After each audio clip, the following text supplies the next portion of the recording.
سورۃ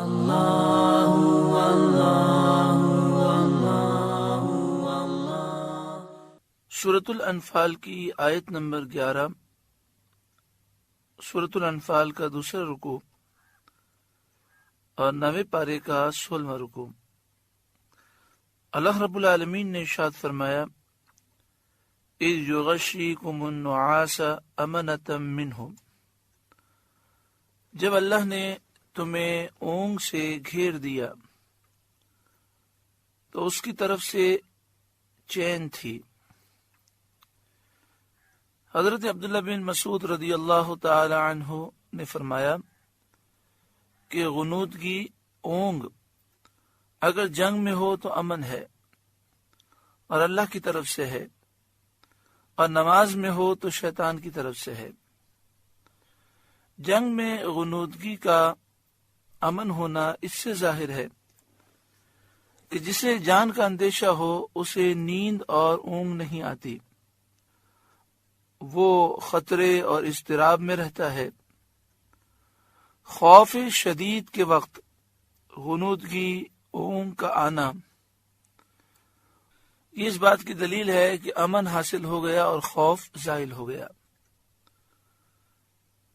بعض مفسرین نے کہا ہے کہ جب مسلمانوں کو دشمنوں کی کثرت اور مسلمانوں کی قلت سے جانوں کا خوف ہوا میدان بدر میں اور بہت زیادہ پیاس لگی تو ان پر غنودگی ڈال دی گئی، جس سے انہیں راحت حاصل ہوئی اور تھکن اور پیاس رفع ہوئی، دور ہوئی، اور وہ دشمن سے جنگ کرنے پر قادر ہوئے۔ یہ اونگ، یہ غنودگی ان کے حق میں نعمت تھی، ایک ساتھ سب کو آئی۔ اتنی بڑی جماعت کو، 313 صحابہ کرام کو خوف شدید کی حالت میں اس طرح یک بارگی اونگ آ جانا، غنودگی کا ہو جانا، یہ خلاف عادت ہے۔ اسی لیے بعض علماء نے فرمایا کہ یہ اونگ معجزے کے حکم میں ہے۔ صحابہ فرماتے ہیں کہ کھڑے کھڑے تھوڑی دیر کے لیے ہم سب پر ایک ساتھ اونگ طاری ہوئی، ہاتھ سے تلوار چھوٹنے لگتی، اسے پکڑتے پھر چھوٹنے لگتی، اور تھوڑی دیر کے بعد یہ سب کی اونگ چلی گئی۔ ساری بھوک پیاس دور ہو گئی، تھکن دور ہو گئی، سارا خوف دور ہو گیا، اور اللہ تبارک و تعالی نے مسلمانوں کو طاقت قوت عطا فرمائی دشمنوں سے مقابلہ کرنے کی۔ اللہ تعالیٰ نے یہاں پر اس نعمت کا ذکر فرمایا، اذ یغشیکم النعاس امنۃ منہ، جب اس نے تمہیں اونگ سے گھیر دیا تو اس کی طرف سے چین تھی۔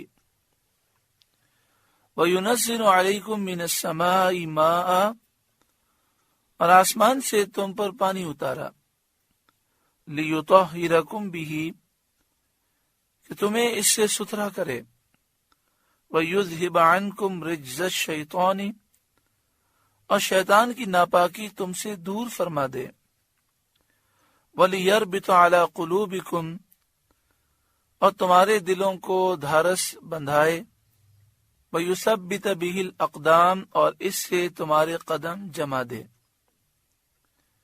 یعنی اللہ تبارک و تعالی نے میدان بدر میں تم پر بارش نازل فرمائی، یہ بھی غیبی مدد تھی،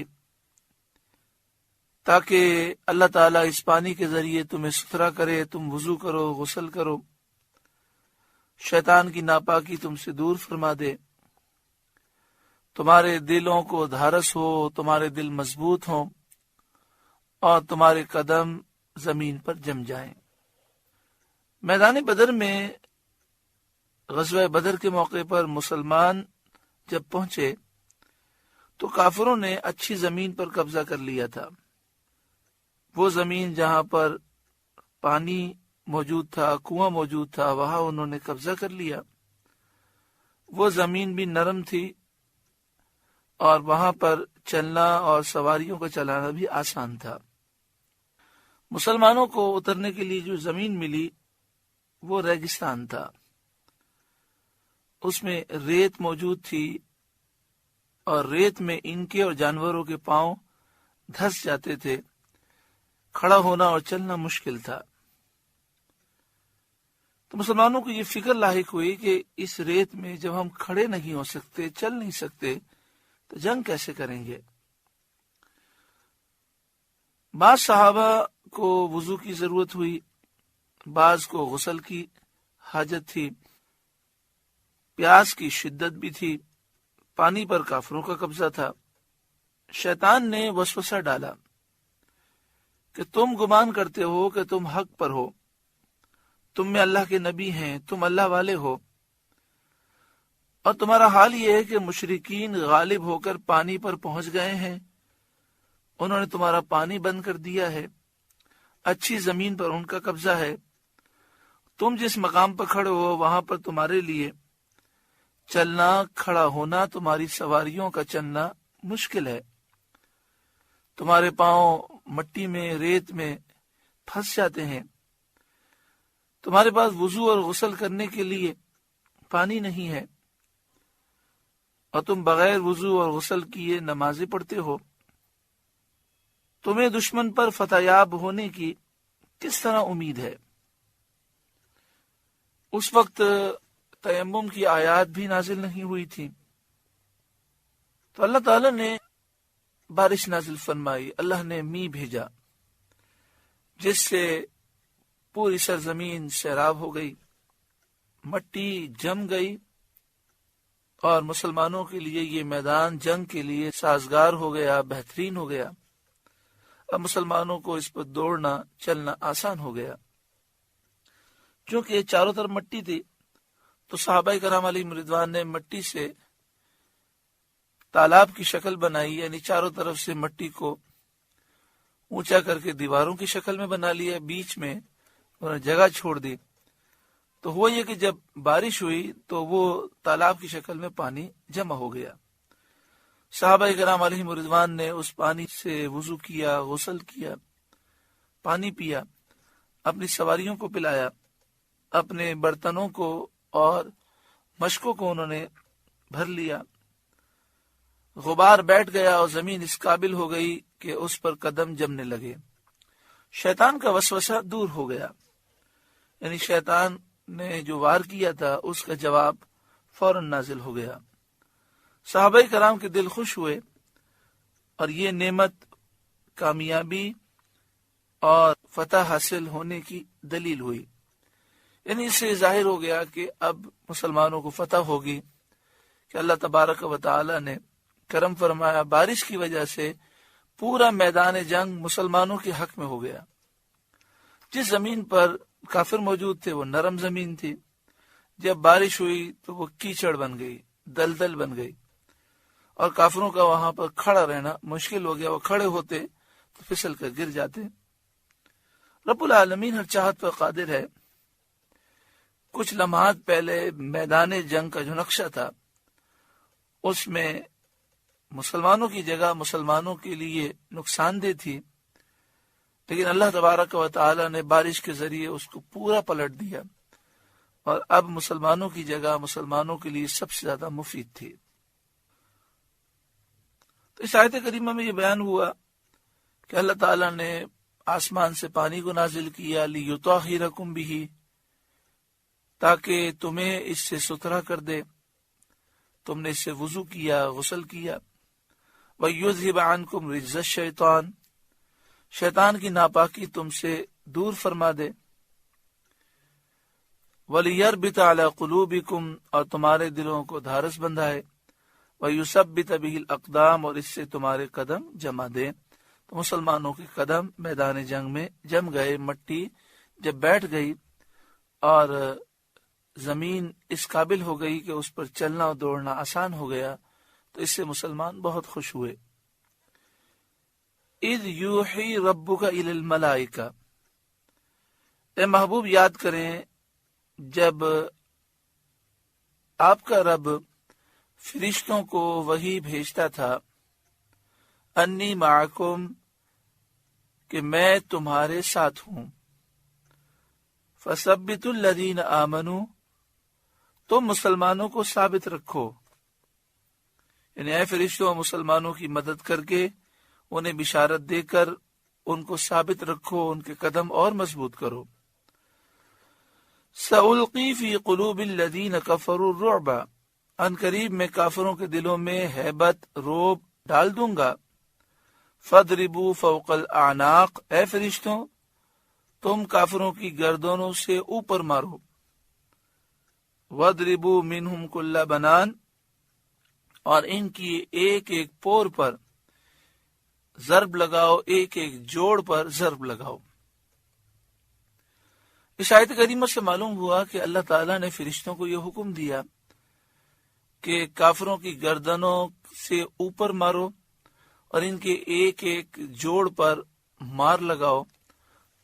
تو اس آیت کریمہ سے معلوم ہوا کہ فرشتوں نے جنگ میں حصہ لیا ہے، اور جو لوگ یہ کہتے ہیں کہ بدر کے میدان میں فرشتوں نے قتال نہیں کیا، کافروں پر حملہ نہیں کیا، جہاد میں حصہ نہیں لیا، ان کی یہ سوچ قرآن مجید فرقان حمید کی اس آیت کے خلاف ہے۔ حضرت ابو داؤد مازنی جو بدر میں حاضر ہوئے تھے فرماتے ہیں کہ میں مشرک کی گردن مارنے کے لیے اس کے در پہ ہوا، ایک مشرک کے پیچھے بھاگا اور اس پر میں نے حملہ کیا، اس کا سر میری تلوار پہنچنے سے پہلے ہی کٹ کر گر گیا، تو میں نے جان لیا کہ اس کو کسی اور نے قتل کیا۔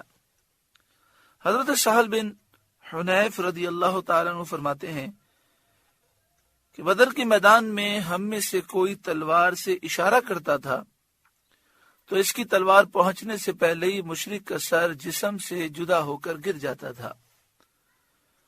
سید عالم صلی اللہ علیہ وآلہ وسلم نے اپنی مٹھی مبارک میں مٹی لی، اور ایک روایت یہ ہے کہ آپ نے سورہ یاسین شریف کی 9 آیتوں کی تلاوت کر کے اس پر دم فرمایا، اور وہ مٹھی جو مٹی کی تھی وہ آپ نے کفار کی طرف پھینک دی۔ کوئی کافر ایسا نہ بچا جس کی آنکھ میں اس میں سے کچھ نہ پڑا ہو۔ یہ مٹی پھینکنی تھی کہ کافروں پر روب طاری ہوا اور وہ بھاگے اور انہیں شکست ہوئی۔ بدر کا یہ واقعہ جمعۃ المبارک کے دن ہوا، صبح کے وقت، اور سن 2 ہجری میں 17 رمضان المبارک۔ تو یاد رکھیں 17 رمضان المبارک بڑا عظیم دن ہے، اسے یوم الفرقان کہتے ہیں۔ اس دن کی یاد منانی چاہیے، اور یوم الفرقان ہمارے بچوں کو بتانا چاہیے کہ 17 رمضان کو کیا نسبت ہے۔ اس دن اور اس سے متصل جو جمعہ ہو اس میں بدر شریف کا واقعہ اور جو بدر شریف کے موقع پر معجزات ظاہر ہوئے وہ ہماری نئی نسلوں کو ہر سال بتانا چاہیے، تاکہ مسلمانوں کے دل میں جذبہ جہاد اور شوق شہادت پیدا ہو۔ ذالک بأنہم شاقوا اللہ ورسولہ، یہ اس لیے کہ انہوں نے اللہ اور اس کے رسول سے مخالفت کی۔ وَمَن يُشَاقِقِ اللَّهَ وَرَسُولَهُ فَإِنَّ اللَّهَ شَدِيدُ الْعِقَابِ، اور جو اللہ اور اس کے رسول سے مخالفت کرے تو بے شک اللہ کا عذاب سخت ہے۔ ذَلِكُمْ فَذُوقُوهُ، یہ تو چکھو جو بدر میں پیش آیا۔ 70 کافر مارے گئے، 70 گرفتار ہوئے اور باقی ذلیل و رسوا ہو کر بھاگے، یہ دنیا کا عذاب ہے۔ ذالکم فذوقوہ، یہ وہ عذاب ہے جو تم چکھو۔ وَأَنَّ لِلْكَافِرِينَ عَذَابَ النَّارِ، اور اس کے ساتھ یہ ہے کہ کافروں کو آگ کا عذاب ہے، آخرت میں جہنم ہے ان کے لیے۔ یا ایھا الذین آمنوا اذا لقیتم الذین کفروا زحفا، ایمان والوں جب کافروں کے لشکر سے تمہارا مقابلہ ہو، فلا تولوہم الادبار، تو انہیں پیٹھ نہ دو، یعنی اگر کفار تم سے زیادہ بھی ہوں تو ان کے مقابلے سے نہ بھاگو۔ وَمَن يُوَلِّهِمْ يَوْمَئِذٍ دُبُرَهُ، اور جو اس دن انہیں پیٹ دے گا، یعنی میدان جنگ سے بھاگ جائے گا، اس کے لیے اللہ کا غضب ہے اور جہنم کا عذاب ہے۔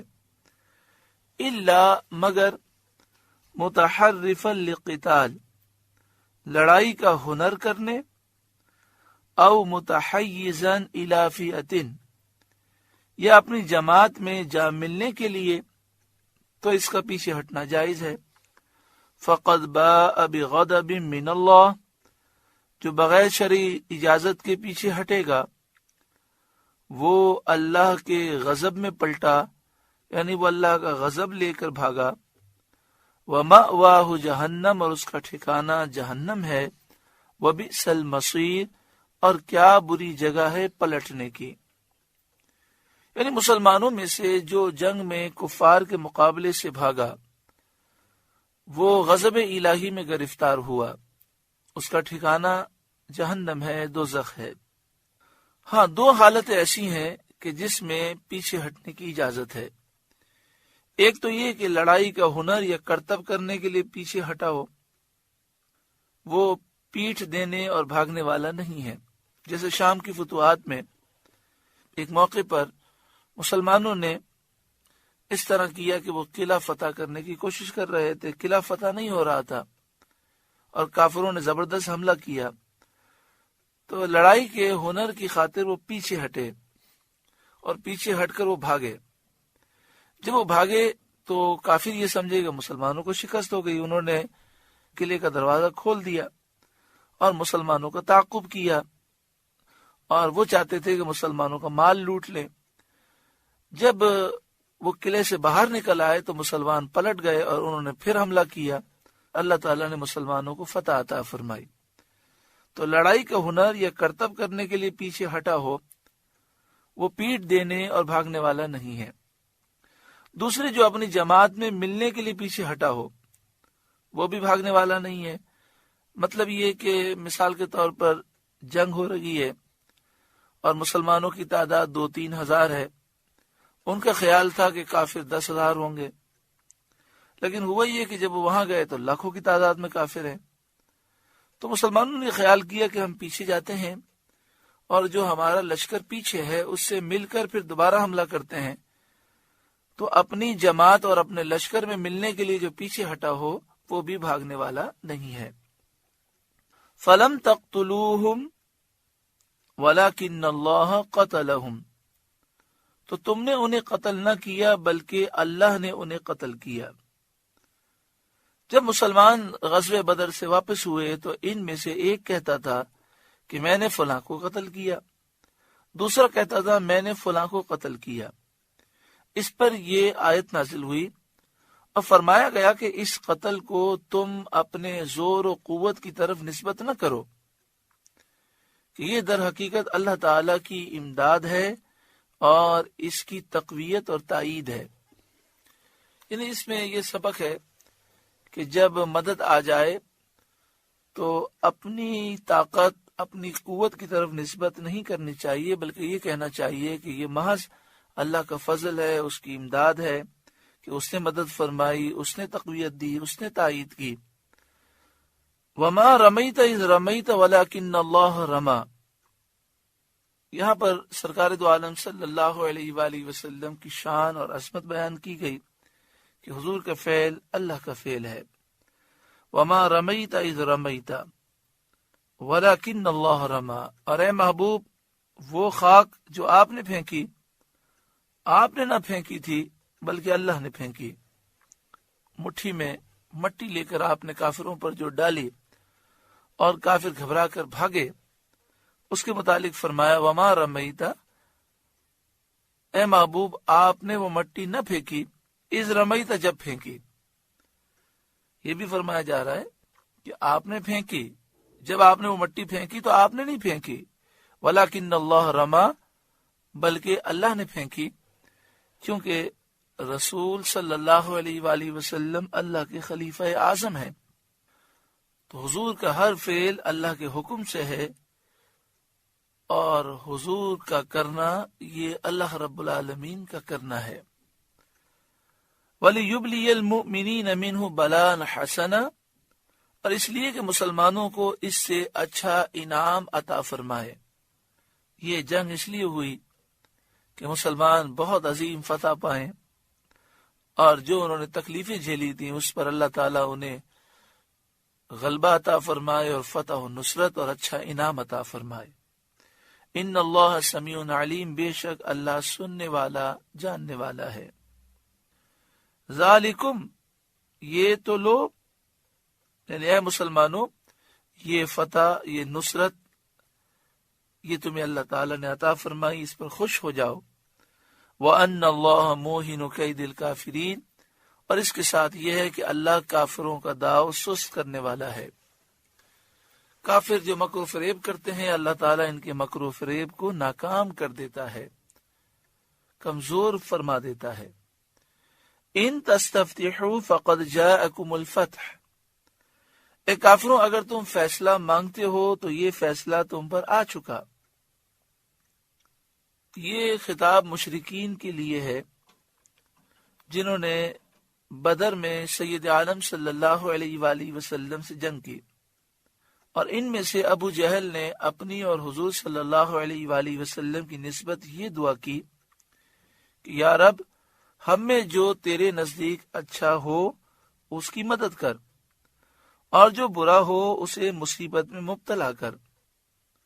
اسی طرح مشرکین جب مکہ مکرمہ سے بدر کی طرف چلنے لگے تو خانہ کعبہ کے پردوں سے، غلافوں سے لپٹ کر یہ انہوں نے دعا کی تھی کہ یا رب، اگر محمد حق پر ہوں صلی اللہ علیہ وآلہ وسلم تو ان کی مدد فرما، اور اگر ہم حق پر ہوں تو ہماری مدد کر۔ اس پر یہ آیت نازل ہوئی کہ جو فیصلہ تم نے چاہا تھا وہ کر دیا گیا، جو گروہ حق پر تھا اس کو فتح دی گئی۔ یہ تمہارا مانگا ہوا فیصلہ ہے اور آسمانی فیصلہ ہے۔ اب آسمانی فیصلے سے بھی یہ بات ظاہر ہو گئی کہ اسلام سچا مذہب ہے۔ آسمانی فیصلہ تم نے طلب کیا تھا، اس سے اسلام کی حقانیت ثابت ہوئی۔ ابو جہل بھی اس جنگ میں ذلت اور رسوائی کے ساتھ مارا گیا، اور ابو جہل کا سر رسول صلی اللہ علیہ وآلہ وسلم کے حضور میں حاضر کیا گیا۔ وَإِن تَنْتَهُوا فَهُوَ خَيْرٌ لَكُمْ، اور اگر تم باز آ جاؤ تو تمہارا بھلا ہے۔ یعنی اے کافروں، سید عالم محمد مصطفیٰ صلی اللہ علیہ وسلم کے ساتھ دشمنی اور عداوت سے اور جنگ کرنے سے تم باز آ جاؤ تو تمہارا بھلا ہے۔ وَإِن تَعُودُوا نَعُدْ، اور اگر تم پھر شرارت کرو تو ہم پھر سزا دیں گے۔ پھر حملہ کرنے کی کوشش کی تو پھر اللہ کا غضب نازل ہوگا۔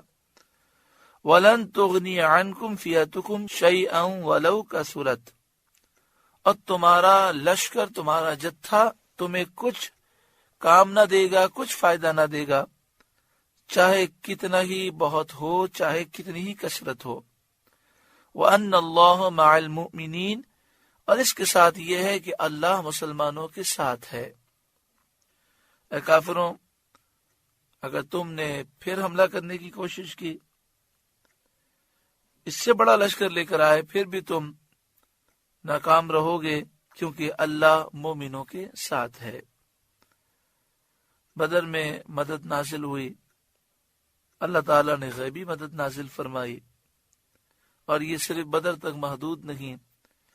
جب بھی مسلمان تقوی اور پرہیزگاری سے مزین ہوئے، جب مسلمانوں نے اخلاص کے ساتھ اللہ کے کلمے کو بلند کرنے کے لیے جہاد کا علم بلند کیا، اللہ تعالیٰ نے غیبی مدد فرمائی۔ آج بھی ضرورت اس بات کی ہے کہ مسلمان متحد ہوں، اہل حق بیدار ہوں، اور اپنے اندر جذبہ جہاد پیدا کریں، شوق شہادت پیدا کریں، اور دشمن کے سامنے کھڑے ہو جائیں، اور اس بات پر یقین رکھیں کہ اللہ تعالیٰ ضرور مدد فرمائے گا۔ انشاءاللہ تعالیٰ مدد ضرور نازل ہوگی۔ اللہ تبارک و تعالیٰ خاص کرم و فضل فرمائے۔ سورہ انفال کا دوسرا رکوع مکمل ہوا۔ اللہ تعالیٰ اس رکوع کے نور سے ہمارے قلوب کو روشن اور منور فرمائے۔ اللہ اللہ اللہ